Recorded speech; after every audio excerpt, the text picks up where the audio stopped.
Okay, the spoon theory. My best friend and I were in the diner talking.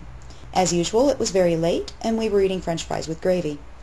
Like normal girls our age, we spent a lot of time in the diner while in college, and most of the time we spent talking about boys, music, or trivial things that seemed very important at the time. We never got serious about anything in particular, and most of our time was spent laughing. As I went to take some of my medicine with a snack, as I usually did, she watched me with an awkward kind of stare, instead of continuing the conversation. She then asked me out of the blue what it felt like to have lupus and be sick. I was shocked, not only because she asked the random question, but also because I assumed she knew all there was to know about lupus. She came to doctors with me, she saw me walk with a cane and throw up in the bathroom. She had seen me cry in pain. What else was there to know? I started to ramble on about pills and aches and pains, but she kept pursuing and didn't seem satisfied with my answers. I was a little surprised, as being my roommate in college and friend for years, I thought she already knew about the medical definition of lupus.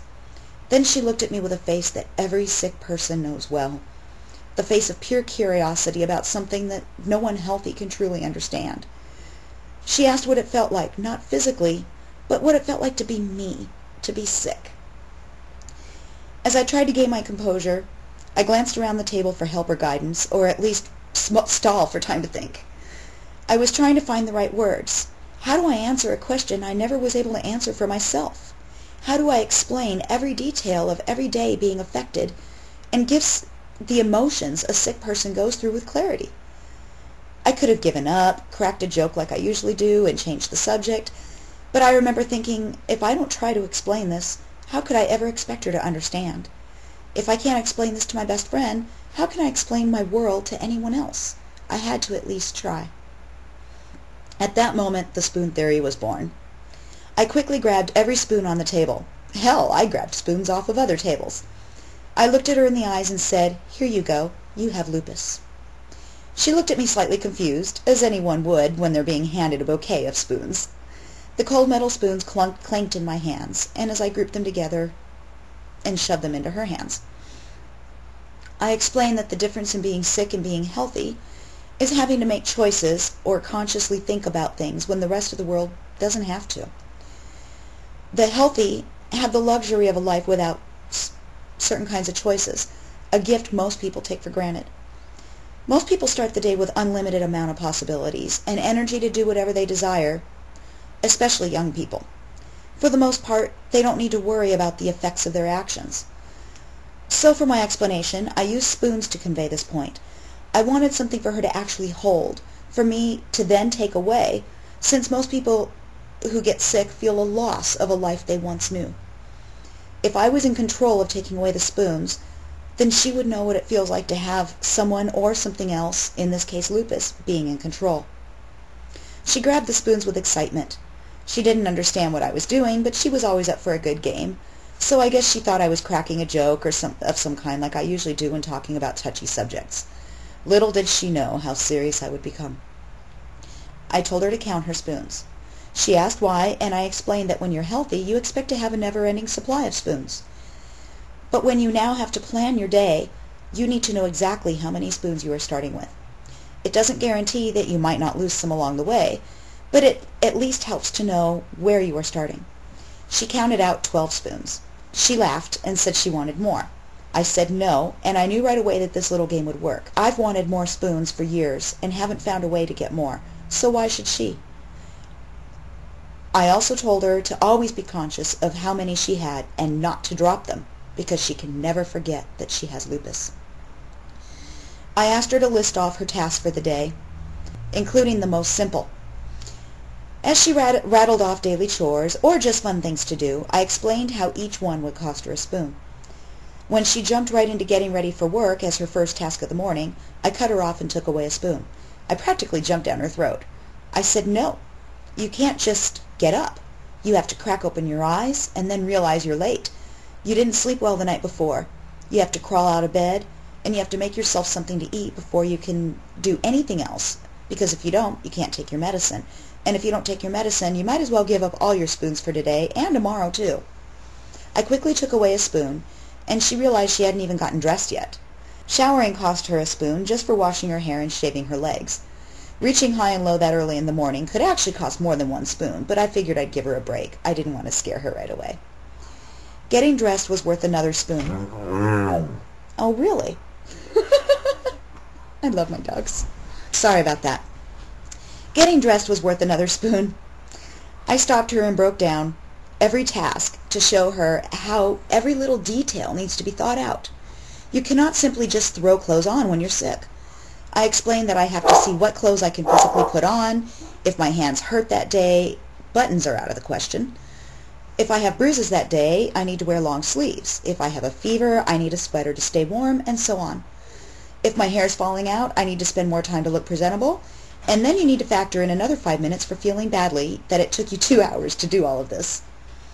I think she was starting to understand when she theoretically didn't even get to work and she was left with 6 spoons. I then explained to her that she needed to choose the rest of her day wisely, since when your spoons are gone, they are gone. Sometimes you can borrow against tomorrow's spoons, but just think how tomorrow will be with less. I also needed to explain that a person who is sick always lives with the looming thought that tomorrow may be the day a cold comes, or an infection, or any number of things that could be very dangerous. So you do not want to run low on spoons, because you never know when you will truly need them. I didn't want to depress her, but I needed to be realistic, and unfortunately being prepared for the worst is part of a real day for me. We went through the rest of the day, and she slowly learned that skipping lunch would cost her a spoon, as well as standing on a train or even typing at her computer for too long. She was forced to make choices and think about doing things differently. Hypothetically, she had to choose not to run errands so that she could eat dinner that night. When we got to the end of her pretend day, she said she was hungry. I summarized that she had to eat dinner, but she only had 1 spoon left. If she cooked, she wouldn't have enough energy to clean the pots. If she went out for dinner, she might be too tired to drive home safely.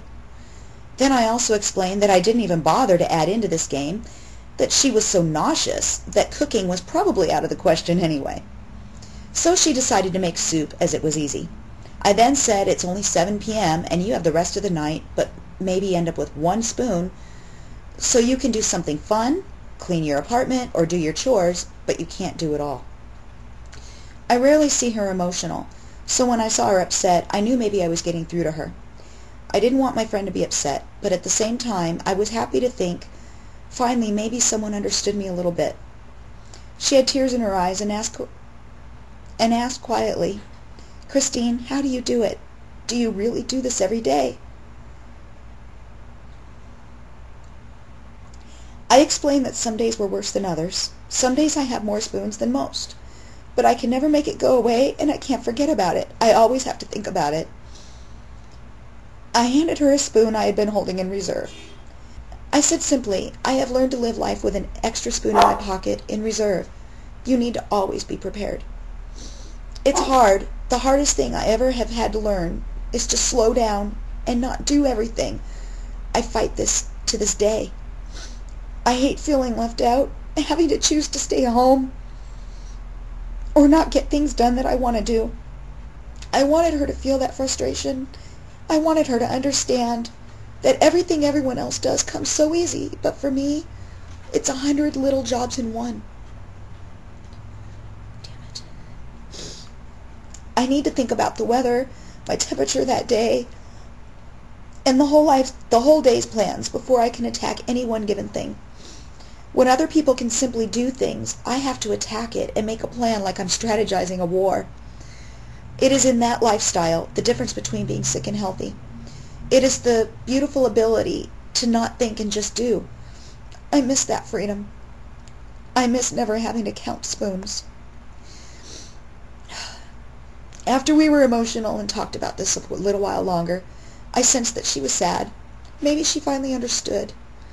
Maybe she realized that she could never truly and honestly say that she understands.